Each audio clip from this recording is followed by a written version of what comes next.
अस्सलाम वालेकुम एवरीवन। तो हम लोग जिक्र करने लगे अगली चीज का which is fistula from our chapter of cyst sinuses fistula and wounds. तो फिस्टुला पहले वही बातें डिफाइन कर लेते हैं कि क्या होता है। ये इतना ज्यादा ना आपके एससीक्यू टाइप चीज में नहीं आते, इसमें से कुछ एमसीक्यूज आते हैं। मैं उसी हिसाब से आपको बता देती हूँ ताकि आप उसका उसी उतना से याद कर ले। इसमें ज्यादा लंबी चौड़ी बातें याद करने की और टाइम ज्यादा करने की जरूरत नहीं होती।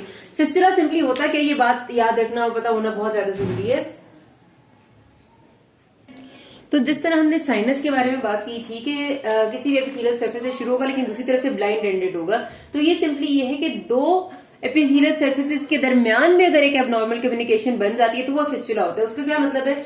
साइनस में हमने कहा था कि ये एक एपिथेलियल सरफेस है। एपिथेलियल सरफेस की मैंने आपको पहले एग्जाम दी थी। It can be skin, it can be mucosa, कोई भी ऐसी चीज जिसको एपिथेलियम ने लाइन किया हुआ है। ठीक है, अब साइनस के बारे में सिर्फ ये बात है कि यहाँ पर से खुलेगा और यूं आके बंद हो जाएगा, लेकिन फिस्टुला के बारे में ये बात है कि ये तब तक जाएगा जब तक कि किसी दूसरी एपिथेलियल सरफेस तक पहुंच नहीं जाता। जैसे म्यूकोजा से लेकर स्किन तक आ जाए। ठीक है, ऐसे ये आपकी स्किन है सपोज करें, और ये है आपकी गट का एक लूप चल रहा है, मतलब स्मॉल इंटेस्टिन है। ठीक है, स्मॉल इंटेस्टिन को ज़ाहिर म्यूकोजा नहीं लाइन किया होता है। स्मॉल इंटेस्टिन के ल्यूमेन से ये शुरू हुआ है, एक ट्रैक बना, एक रास्ता बना है, और ये चलता हुआ आकर स्किन में आके खुलता है। तो दो साइडेड ओपरेंड है, और एक तरफ एक एपिथेलियल सरफेस है यानी mucosa of the small intestine है, दूसरी तरफ दूसरी एपिथेलियल सरफेस है यानी स्किन है।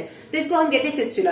तो आपने कभी भी डेफिनेशन में कोई चीज स्पेसिफाई नहीं करनी कि fistula is a communication between mucosa and skin, ऐसा कुछ नहीं लिखना होता। बच्चे कभी कभार गलती कर देते होते हैं। हमेशा लिखना है कि an abnormal communication between two epithelial surfaces. The reason is कि एपिथेलियल सर्फेसेस में म्यूकोजा भी आ सकते हैं, स्किन भी आ सकती है, या हो सकता है मेरे से कोई जहन में ना आ रही हो वो भी एपिथेलियल सर्फेस हो सकती है जिनके दरमियान में एबनॉर्मल कम्युनिकेशन बन जाएगी।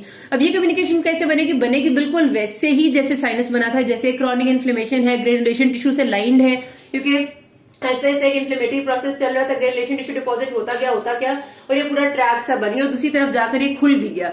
सिर्फ फर्क इतना है कि वो एक साइड पे आकर बंद हो जाता है और ये खुल जाता है। ठीक है, फिस्टुला और उसमें सिर्फ इतना सा फर्क है। अब कॉजेज ऑफ परसिस्टेंट फिस्टुला, ये एक आपका क्वेश्चन पार्ट आ जाता होता है अक्सर।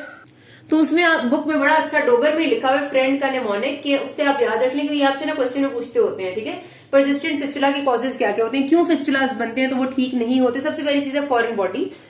फॉरेन बॉडी से मुराद ये कि अगर किसी जगह पर कोई फॉरेन बॉडी पड़ी हुई है तो जाहिर सी बात है कि वो एक इन्फ्लेमेशन के एजेंट के तौर पे एक्ट करती है। मतलब जाहिर सी बात है कि हमारी बॉडी किसी भी फॉरेन बॉडी को एक्सेप्ट नहीं करती। जिस तरह मैंने एग्जांपल दी थी आपको पाइलोनोडल साइनस में, कि हेयर अगर चले जाएंगे स्वेट ग्लैंड के अंदर तो जाहिर सी बात है कि स्वेट ग्लैंड की डक्ट्स के लिए फॉरेन बॉडी है, तो फॉरेन बॉडी के खिलाफ बॉडी तो रिएक्शन शो करेगी, इन्फ्लेमेशन करेगी। तो कोई भी फॉरेन बॉडी किसी भी जगह पर जब चली जाती है तो it acts as a agent के वहां पर इन्फ्लेमेशन होगी और फिस्टुला बन सकते हैं जब तक आप उस फॉरेन बॉडी को रिमूव नहीं कर देते। ठीक है, इसी तरह जो रेडिएशन थेरेपी है उसके कॉम्प्लिकेशन में ये होता है कि फिस्टुलास बन सकते हैं कि रेडिएशन की वजह से बॉडी में बहुत सारी कॉम्प्लिकेशंस शुरू हो जाती हैं। इम्यूनोसप्रेस्ड लोगों में चांसेस ज्यादा होते हैं। इम्यूनोसप्रेशन आपकी फिर दोनों तरह से हो सकती है, स्टीरॉइड डिपेंडेंट है, एड्स है लोगों को, या इस किस्म की कोई भी बात है। ठीक है, फिर एपिथेलाइजेशन का प्रोसेस जब चल रहा होता है, यानी कोई भी सरफेस जब एपिथेलाइज हो रही होती है, जैसे सपोज करती हूँ मैं आपको एग्जांपल देती हूँ कि जब चेंजेस आ रहे होते हैं एपिथेलियम में उस टाइम फिस्टुलास के बनने के चांसेस होते हैं। जैसे आपका स्क्वेमोकोलम्नर जंक्शन है आपके सर्विक्स पे, वहां पर प्रॉब्लम आ सकती है जब वो आप ट्रांजिशनल फेज में होगी, तो इस किस्म की बात नहीं। ठीक है, फिर आपके नियोप्लाज्म्स के जो आपके कैंसर्स हैं वो तो जाहिर सी बात है एबनॉर्मल प्रोलिफरेशन ऑफ सेल्स है, कुछ भी बन सकता है। And distal obstruction. Distal obstruction का मतलब ये होता है कि यहाँ पर स्मॉल बावल की बात करें, अगर आगे स्मॉल बावल में ऑब्स्ट्रक्शन है तो पीछे की जो कॉन्टेंट्स है वो कहीं जा नहीं पा रहे।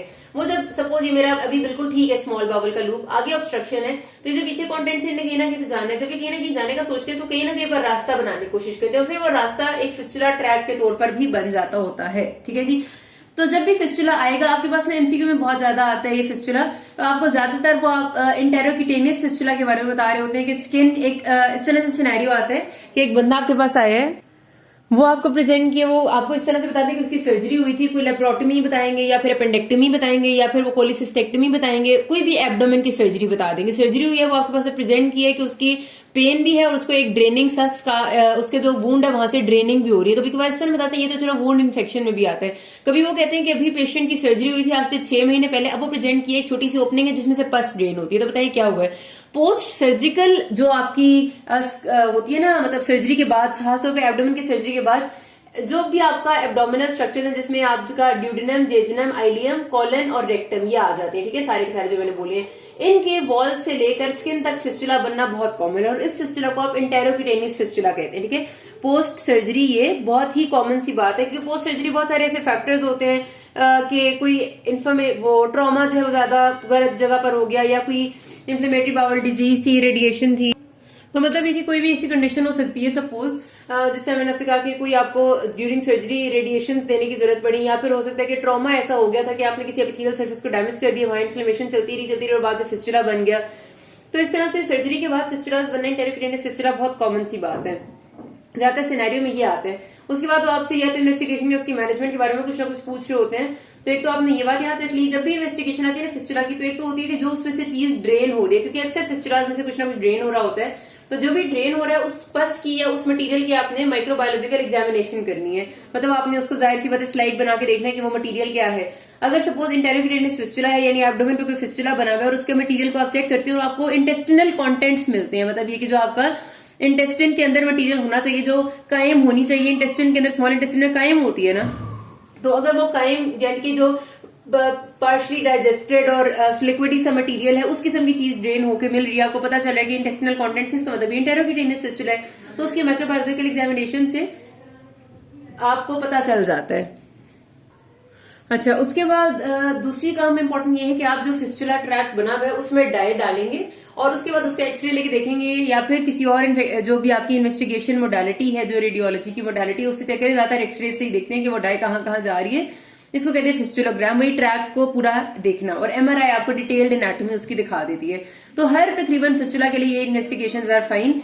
ट्रीटमेंट जनरली अगर हम बात करें तो वही होता है कि आपने सबसे पहले तो उसको अच्छे से ड्रेन करना है, जो कुछ उसमें के अंदर मटेरियल है उसको रहने नहीं देना, सारा का सारा सेप्टिक मटेरियल जो उसके अंदर मौजूद है वो रिमूव करना है। उसके बाद आपने पूरे फिस्टुला ट्रैक को एक्सरसाइज करना है। एक्सरसाइज करने का मतलब ये होता है कि आपने ये पूरा फिस्टुला ट्रैक यहाँ से सारा का सारा जो रास्ता बना हुआ सारे को रिमूव कर देंगे, ठीक है। सारा रिलेशन टिश्यू वॉल को कैविटी से वॉल से निकालेंगे, ठीक हो गया। उसके बाद जो कैविटी है, अगर ये दो जैसे स्किन और उसके दरमियान में फिर तो हमने बीच में से निकाल दिया, तो इसको और इसको बंद करना है हमें। लेकिन अगर कोई ऐसी कैविटी है कि सपोज मेरी दोनों सर्फेसिस के दरमियान में ये रास्ता बन गया था और ये रास्ता मैंने सारा निकाल दिया, तो मुझे इस सारी को पैक करना है, ठीक है।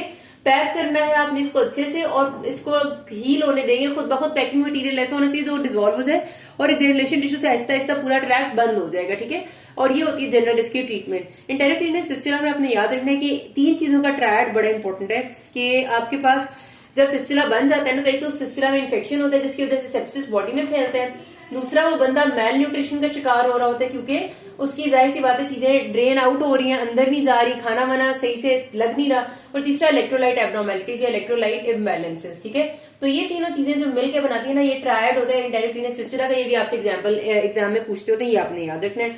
और बाकी जो उसकी भी ट्रीटमेंट है वो यही है फिस्टुला के बारे में। उसके अलावा न्यूट्रिशनल सपोर्ट देना, फ्लूइड एंड इलेक्ट्रोलाइट मेंटेनेंस का ख्याल रखना, स्किन को अल्सर से बचाना, ये सारी आपने एक्सेसिव लिख दी है। तो जितने भी ऑलमोस्ट बातें जो आती थी वो मैंने कवर कर दी। यहाँ पर बात खत्म करते, किसी कोई मसला है कि ना। Thank you.